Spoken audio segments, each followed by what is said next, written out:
first time in Montenegro. Welcome to Montenegro. What are your impressions? Well, thanks, first of all. So far, it's been great. People have been really nice. Most people. I got some people tried to fight me on the street the other night. Other than that, yeah, I don't know why. Other than that, it's been great. The students are great.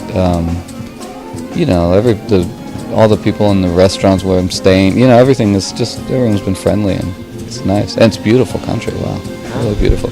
Yeah, thank you. You mentioned students. Tell me, what do you think about those young people from Serbia, Macedonia, and Montenegro that you're working with the last 2 days? I mean, actually, you're teaching them. Yeah. Well, it's been fun because they have a lot of passion for the music. They're just eager to learn, and the different levels of but they're all kind of equally eager to learn, and that's the main thing when you're teaching, is that they want to learn, So it makes it easy for us as teachers, and they're enthusiastic. They seem to really enjoy it, and they've been improving. Every day it's better when we rehearse. So we'll see how the concert goes tonight, but it's been fun. They've been great. Really, really good kids.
I read so much about you, and it's always like the best. Critics say the best about your music as a jazz saxophonist and as a composer. But when did it start? Actually, how you started? How you get into the jazz? You mean when I started playing? How I was I was 12 years old. I remember I was listening to music in a room in my house in California, and I was listening to 2 records, a John Coltrane record and this guy named John Clemmer, who was a LA saxophone player who's still around. But I just walked out of the room and went into where my parents were watching TV, and I said, I want to play saxophone. And they said, what? And a couple weeks later they found one, and I started in grade school. Then I quit for a year in 13, and then at 14 I started again. And at 14 I basically knew that's what I was going to do. I knew I was going to move to New York, and which I did at 19. I had it all sort of in my head already at that time, and I loved it. It was just really fun. So now I want to ask you, who do you admire? Actually, not admire. Who made the most powerful influence on you in that time as a musician? Well, there are so many. I mean, it's hard to say, but I started when I was a little kid. I think listening to probably rock, like Hendrix, and I remember Elton John's records, like the early ones, which are still amazing, actually. My parents had those, and I used to listen to those. But then somehow I gravitated towards the Miles Davis records and Coltrane and all that stuff. But then when I was young, when I was in high school, I guess, I was mostly into like fusion bands like Weather Report and Return to Forever and bands like that. And Wayne Shorter was big for me. It still is, actually. I listened to everything. George Duke, Herbie Hancock, all that stuff. And then I got into bebop and studied that a lot, and then, now I listen to everything. I'm all over the place. But that was probably, the early thing was probably really, I was freaked out about, like, Weather Report, Stanley Clarke, Return to Forever, and all that stuff,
You that because when we look at some great musician like yourself, we always think like the jazz people are always listening only to jazz music, but that's not right, I guess, actually.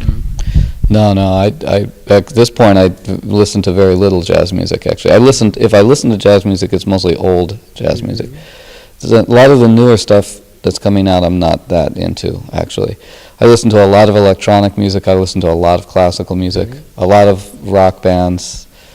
A lot of country music. Really? Yeah, I like country music a lot. I listen to everything, and I do listen to jazz. I know exactly what's happening in the scene for the most part, but a lot of the new stuff that's popular, I don't like it very much, actually. Why? What's wrong with music nowadays?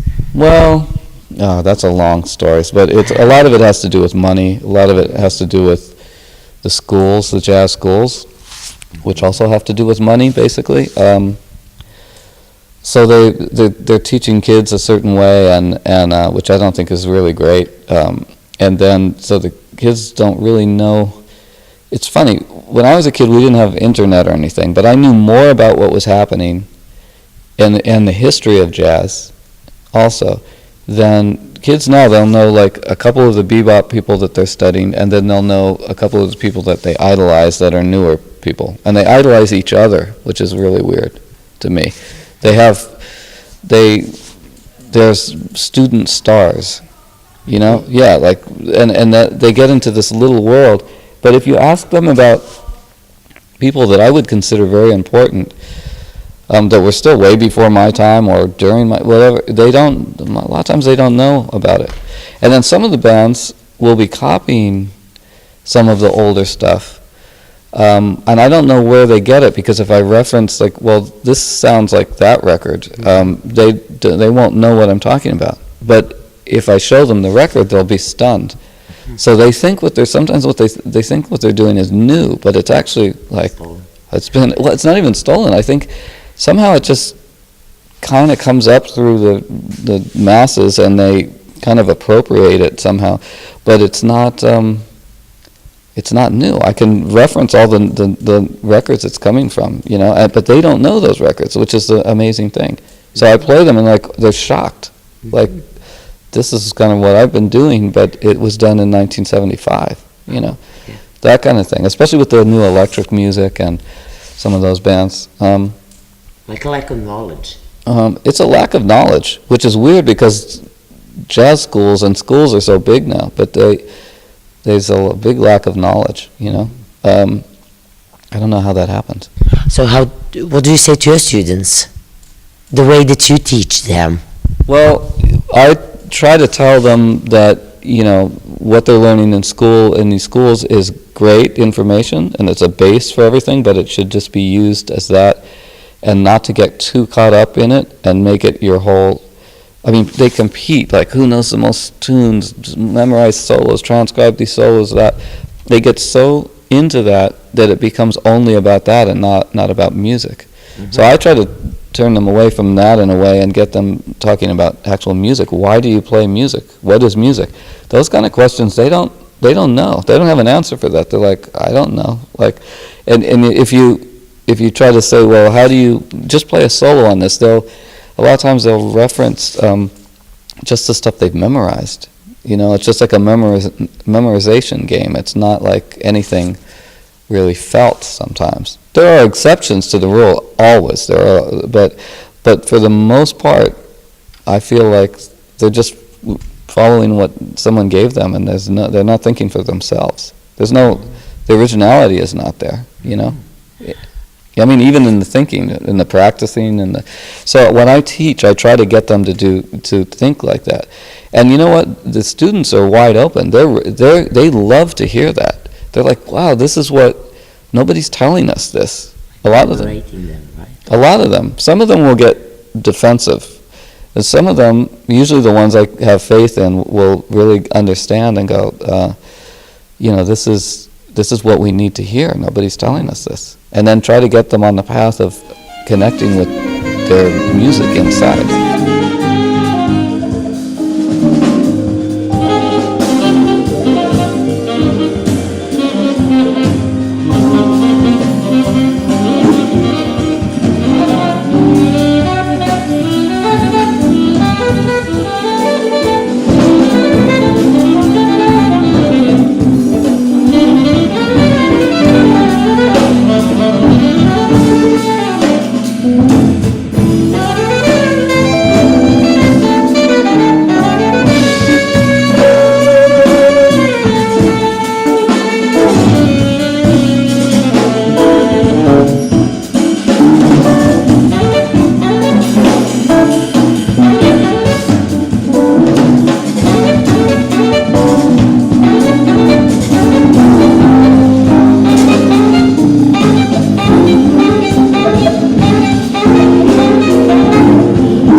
Just tools for the same thing, as film, as painting, as whatever. The guitar is the same as the saxophone. It's just music is up here, and the instrument is just how we get it out. And then you learn how to play it to get it out. But you know what I mean? So, but they get so caught up in the technical aspect of it that they forget why they're playing the instrument in the first place. That's what I find in a lot of schools and a lot of young people. And I think that's probably the same in society in general, actually. I think it's... Even if in America? Oh, yeah, definitely in America, yeah. America, the States is somehow, fosters creativity in a weird way, even though we don't support it that much. The creative thinking, in a way, more than some places that I've seen. But it's... I don't know. It's all twisted now, somehow, I feel. I guess so. Concerning about music. Now, listening to you, how you were talking about that music that you have inside and the way you express that music, is that the way how you compose? Do you have... I have a feeling like you have a freedom in that way, like you don't stick to anything. You don't have kind of any rules when you want to compose. It's just like it comes out of you. Yeah, I don't have any rules when I compose. I just compose. I just play. I figure out what I hear, what I'm hearing, and usually when I'm composing is when I'm hearing it. It's not like I walk around and hear things beforehand. But when I start to play the piano or the keyboard into the computer, because I'm not much of a piano player, it just starts to unfold, and I just continue until I feel like it's the end. That could be like a really short piece, or it could be a long, involved piece. I never know until I finish it, But I don't worry about anything other than, does this make me feel something, or how do I like this or not? I figure out the technical aspects later, like what key it's in and what the chords are, and all that stuff. I figure that out. Yeah. Oh, so actually, you want to say that a real knowledge about writing the sheets and everything is not necessarily right? Well, I know how to do that well. I don't think anything is necessary when it comes to a lot of things. At the same time, I respect people who can kind of combine the real creativity with the technical ability. I really like that zone, which I feel that's my zone. I have the technical ability to do all that stuff, but I come at it from a completely artsy way, and I like that balance. So for me, that's kind of where I live in the art world. But I think that it's, people just need to connect with the music more, and again, I think this goes for all arts, and at least all arts, and I think they're not doing that very well now in a lot of ways, and a lot of commercial things. New York, for instance, where I live, the expense of it becomes a part of the involvement of why people make choices the way they do, and I live really cheaply, which is key if you want to create, because you need time. And time is the most important thing we have in our lives, more than money. Everybody's trying to make money so that they have time to do something. And then they die. Exactly. And then they never got to, they never went on the vacation they wanted to. They never had time for their kids. They never had whatever. It's all about time. So if you can create the time in your life to do what you want to do, then you're good. And that, in my case, means that I have to live in a small apartment in New York and cheaply, and because I don't want to get over my head with stuff. So that's part of it too. People get overextended and they can't do what they want to do in a way. But I still think they're not connecting to it, and it gets involved. I could go on and on about this, Yeah. I love this subject. We can talk for hours about this. And tell me, when you play, what's the feeling? I know what we feel when you play. I felt that 2 nights ago, but how do you feel on stage? How do you feel with, especially with people that you never collaborated before, like you are doing tonight in Montenegro? Who do you love to, I'm trying to find the right expression for the question. How do you feel the people that you don't know, that you never felt, you never played before? Well, there's a commonality, a common language with music. especially if you're in a certain sort of music, which that if everybody's sort of on that page, you can communicate. It's a language, right? So if you can speak that language, you can talk to each other. Mm-hmm. So then it becomes more subtle about how you talk to each other. Some people, we both might know the language, but might not. We might have different accents or something. You know what I mean? We might come from a different zone, and it makes it harder. But if you get along with people musically, it's not hard to just jump in and play with them because they're thinking sort of on the same lines as you are. It's a feeling, I guess. Yeah, it's just a feeling, and we know the language, so. I've read something interesting in one of your previous interviews, that you said that music can be approached both by someone who is an expert in jazz and someone who's coming to it ignorant of all that. Everyone can get something. Mm-hmm. You mean that attitude? That's what you said. Somebody, was I referring to somebody who was creating it or listening to it? I didn't miss that part. Someone who is listening to jazz music. Yeah, I think that's true in the listening part, definitely. I think that people just need to be open to it. I mean, some people, especially now, attention spans are shorter and shorter, so sometimes the music, they don't have the patience to listen to it. But I think if they come at it with an openness, they'll get something great from it, because it's the freest, it really is the freest art form if it's done in a improvisational way. When you think about it, there's no other art form that's that free and open, which to me would seem like a lot of people would like it, because people are always talking about freedom and doing what they want. There's nothing like it in any kind of other music or film or dance or anything, for the most part, as there is in sort of jazz-influenced music or improvisational music. So I think if people give it a chance, they can connect with it in that way and see that people are just talking to each other, and they're making it up as they go, with some background maybe, but sometimes not, and I think that's fun, that to me that's fun. You see people make mistakes, you see them get out of them, that's the beauty of it. It's not perfect, so I like that. So I guess that we can put an equal sign between jazz and life. Exactly, yeah. It's all metaphor, right? I mean, art is, it's like they say, it's all a metaphor for life.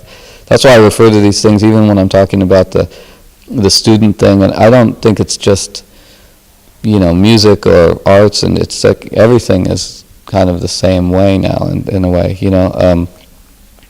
I think people in business I think somehow they don't know as much about the history of things, and I think it's just been money. Money has kind of corrupted a lot of situations, and so people are thinking that way. So yeah, I think it's not just music; it's life in general. And there aren't any, especially with music. That's the thing that gets me with the school thing. Sometimes I love rules. I've learned a lot of them, but I like to throw them away also. And there aren't any rules for most things. And at least the way I think about it, most things in life, I mean, other than be nice to people, don't kill anyone, don't, hurt them. Mm-hmm. Other than that, no one knows what's going on, really. So we're just like enjoying our time here. So to make music, you can do it any way you want, really, as far as I'm concerned. It doesn't matter. The more originality you have, the better, as far as I'm concerned, too, There aren't any rules for any of that stuff. If we started society and life over again, things might be completely different now. The rules might be completely different. I think there's a million ways to do one thing,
you.